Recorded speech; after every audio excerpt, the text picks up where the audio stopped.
నిన్ను వలె నీ పొరుగు వారిని, పొరుగువారు అంటే ఎవరు? బయట వారండి. పొరుగుళ్ళు అంటే ఎవరు?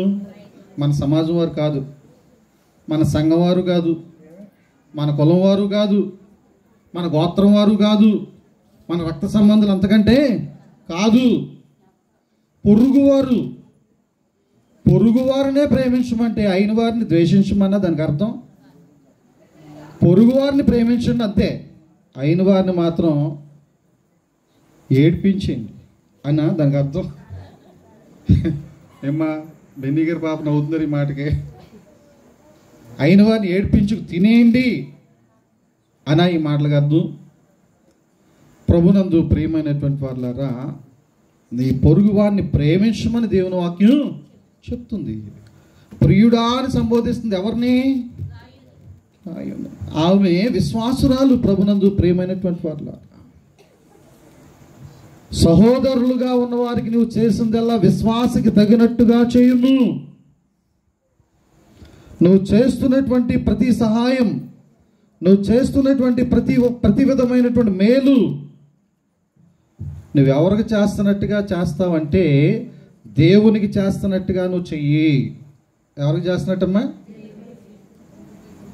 ఒబేదేదు యొక్క గృహంలో ఉన్నటువంటి మందసాన్ని ఫిలిష్తీయులు తీసుకెళ్ళిపోతే, అది మధ్యదారిలో పడిపోతే ఆయన ఒక బాటసారి అయ్యో పడిపోతుంది అని చెప్పేసి, పడిపోయింది అని చెప్పేసి చెయ్యి అడ్డం పెట్టాడు మందసాన్ని పట్టుకోవటానికి.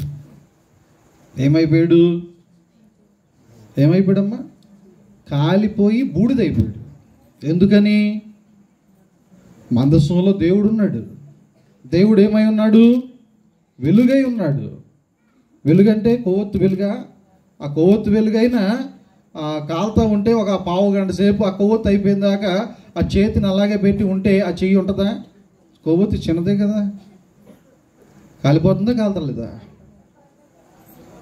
వెలుగు దహించి వేస్తుంది, దానికి ఉన్నటువంటి గుణలక్షణం అది. కోటి సూర్యకాంతుల మయమైనటువంటి తేజోమయమైనటువంటి వెలుగు కలిగినటువంటి వాడు దేవుడు. ఆయన ఈ భూమికి ఒక్క అడుగు లేక 1 కిలోమీటరు దగ్గరలోనికి వస్తే చాలు ఈ భూమి అంతా ఏమైపోద్ది? బ్లోట్ అయిపోద్ది. బ్లోట్. సార్ అమలాపురంలో బ్లోట్ వచ్చింది తెలుసు మీకు? అంటే గ్యాస్ లీక్ అయిపోయి ఆ ప్రాంతం అంతా చెట్లు సైతం మాడి మసయ్యి పోయాయి. దేవుని యొక్క శక్తి వెలుగై ఉంది. దేవుడు వెలుగై ఉన్నాడు, శక్తిమంతుడై ఉన్నాడు. ఆయన విషయంలో అప్రమత్తంగా ఉండకూడదు. ఆయన చెప్పినటువంటి మాటలు వింటున్నటువంటి మనము యాదృచ్ఛికంగా వినకూడదు, మాట్లాడకూడదు. ఏం చేయకూడదమ్మా? దేవుని మాటలు యాదృచ్ఛికంగా ఏదో అలవాటు ప్రకారంగా బుర్రకథలాగా అరికథలాగా మనము కాలక్షేపానికి పెట్టుకున్నట్టుగా మాత్రం వినకూడదు, మాట్లాడకూడదు. చాలా జాగ్రత్తగా నీ ఒళ్ళు దగ్గరెట్టుకొని దేవుని వాక్యాన్ని వినాలి అని వాక్యం సెలవిస్తూ ఉంది. ప్రభునందు ప్రియమైనటువంటి వారు, విశ్వాసకి తగినట్టుగా నీవు ఉండాలి. విశ్వాసకి తగినటువంటి జీవితాన్ని కలిగి ఉండాలి. మంచిదే, దేవుడు నీకు ఆధిక్యత ఇచ్చాడు, చక్కని దీర్ఘాయుష్య ఇచ్చాడు, చక్కని భరోసానే ఇచ్చాడు, మంచి శ్రేష్టమైనటువంటి ఫలాలు నీకు ఇచ్చాడు, గౌరవప్రదమైనటువంటి జీవితాన్ని నీకు ఇచ్చాడు. అది దేవుడు నీకు ఇస్తేనే వచ్చింది తప్ప నువ్వు స్వశక్తి చేత నువ్వు సంపాదించుకున్నటువంటిది నీ జీవితం కాదు. అది ఎన్నో మార్లు బురదలో పడిపోతే తీసుకుని తీసుకుని కడుక్కొని దేవుని యొక్క పరిశుద్ధమైన రక్తం చేత కడుక్కొని నేను నిలవబెట్టుకొని దేవుని యొక్క సంఘంలోను సన్నిధిలోను దేవుడు నిన్ను నిలవబెడితే నువ్వు ఉన్నావే తప్ప వేసిన గోళీకాయ వచ్చినట్టుగా నువ్వు రాలా. వేళాకోళంగా నువ్వు రాలా. యాదృచ్ఛికంగా దేవుని సన్నిధిలోనికి నువ్వు రాలా. వచ్చినటువంటి నీవు నీ ప్రవర్తన అంతటిని సరిచూసుకుని, జాగ్రత్తగా సరిచూసుకుని, నిన్ను వల్ల నీ పొరుగు వారిని ప్రేమించి వారి పట్ల నువ్వు చేస్తున్నటువంటి ప్రతి విధమైనటువంటి కార్యాన్ని కూడా సాక్షాత్తు దేవునికి చేస్తున్నట్లుగా నువ్వు చెయ్యాలి తప్ప ఏ ఒక్కరిని కూడా పనిష్ చేయకూడదు, బాధ పెట్టకూడదు. ఇబ్బందులకి గురి చేయకూడదు, మనసు నొప్పించకూడదు.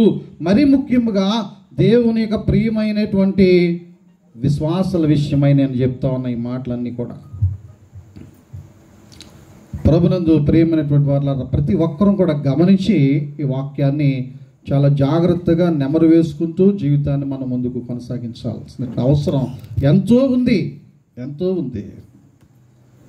అబ్రహాము సింధూర వృక్షం దగ్గర దేవునితో మాట్లాడుతూ పెనుగులాడుతూ ఆయన చేసినటువంటి మేలులన్నీ కూడా ధ్యానం చేస్తూ ఆయనకు తెలియకనే యెహోవా దేవునికి, యెహోవా దూతకు ఆయన ఏం చేశాడు? ఆతిథ్యం ఇచ్చాడంట. అంటే ఆతిథ్యం ఇచ్చే విధంగా మనము ఉండాలండి వద్దా?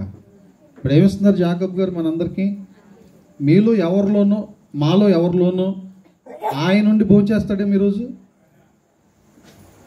కాదంటారా? అది కుదరని పని అంటారా?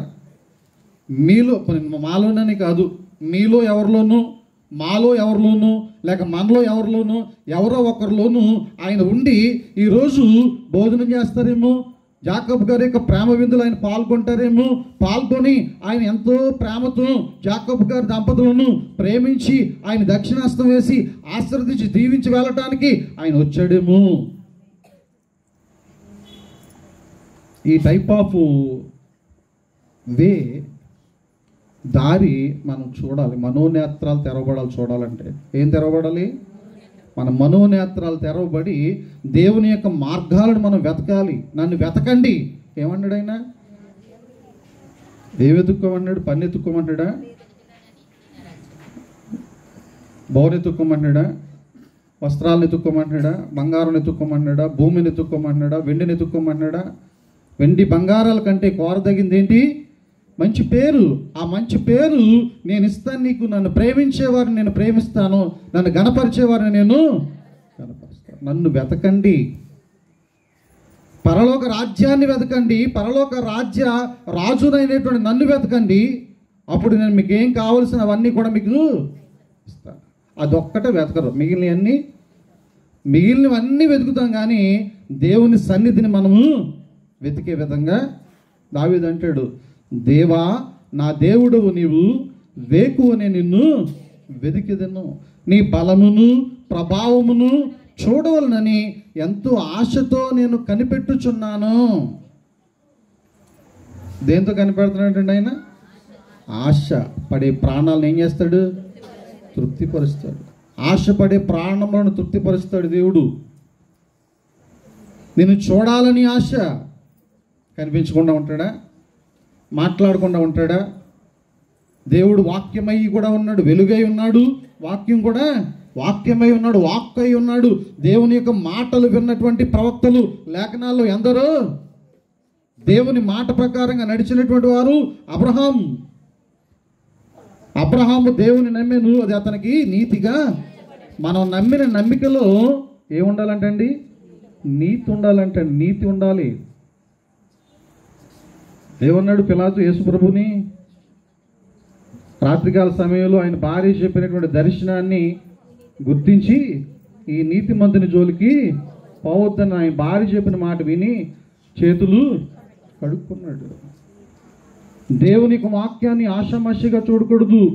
దేవుని యొక్క సన్నిధిని యాలకోలంగా మనము ప్రదర్శన కొరకై వెళ్ళకూడదు. చాలా జాగ్రత్తగా